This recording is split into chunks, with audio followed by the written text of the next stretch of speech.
It's now 6 months since protesters took to the streets of Iran, demanding a fair outcome to the elections, trying to incur the downfall of President Ahmadinejad.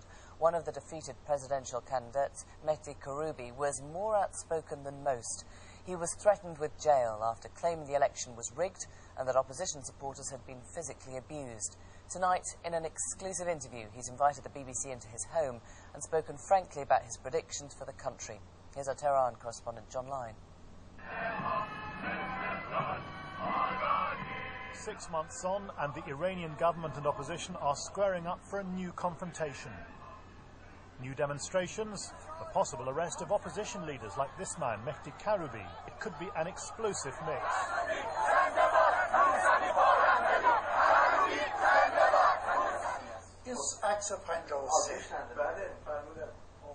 Mr. Karroubi has been one of the most outspoken of all the opposition leaders. He invited the BBC into his home in North Tehran. The government has shut down his office. It's one of the few interviews given by any senior opposition figure in Iran since immediately after the election.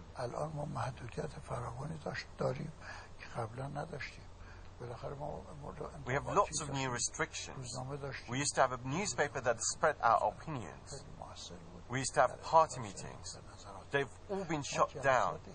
We can't even get permission for any social gatherings. Hearing about those restrictions, it's remarkable, really, that Mr. Karroubi agreed to speak to us at all, especially bearing in mind the way the Iranian government, the BBC, for much of the post-election unrest. It's really quite an act of defiance. But Mr. Karroubi is enough of a veteran to remember how Ayatollah Khomeini used the media during his exile in Paris 3 decades ago.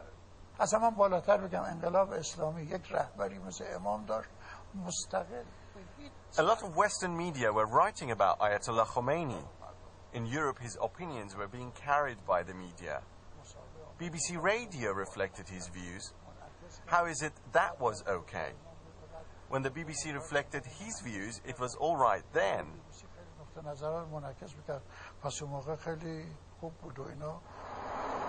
The last time I met Mehdi Karroubi was 3 days after the election in June. His aides were pleading with him not to go down to an opposition rally for fear he'd be killed. But instead, we found millions of Iranians gathered in central Tehran. You can't even estimate the size of this crowd. It goes all the way as far as I can see that way, and it's the same the other way, the other side of this bridge. It's an incredible crowd, and this is for a demonstration the government said was banned, and there would be serious consequences for anybody attending. People here just seem to have no fear whatsoever.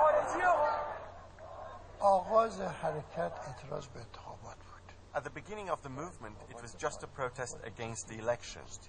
We didn't recognize it as a serious election. The government's response, the crackdown, has not calmed things down at all. In fact, it's just made the chanting louder. It's just increased the people's demands.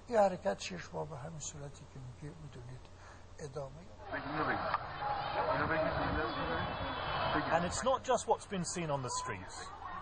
Mehdi Karroubi has been pressing allegations that opposition detainees, both male and female, have been repeatedly raped by their prison interrogators.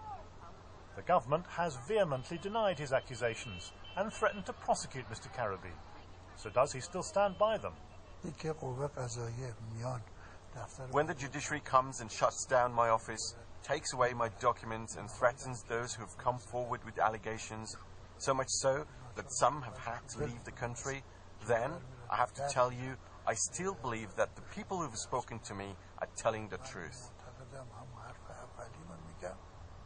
President Ahmadinejad, of course, insists it's all a Western plot after his triumphant re-election. So has he consolidated power, or is his government still in danger of collapse?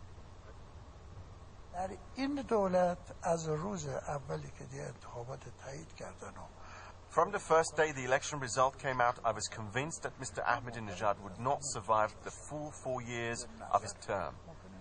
Even within the last 6 months, the government has only been kept in power by force. His government has disputes with MPs, with the rest of the world. There are economic, cultural and political problems. The government is facing trouble on all sides.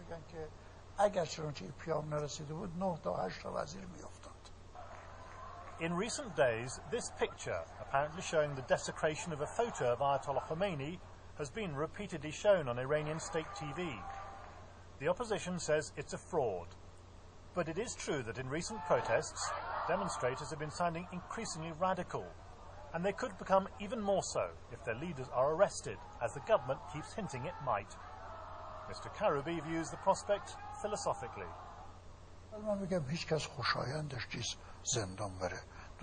Nobody enjoys the idea of being sent to prison, especially by a regime I helped to create. It would be ironic if my wife and children would have to come and protest outside the prison on my behalf.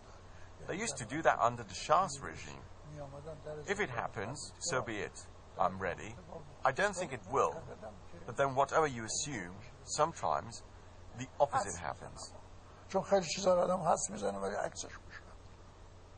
In fact, the situation in Iran is so unstable at the moment, you'd be a fool to predict what might happen next.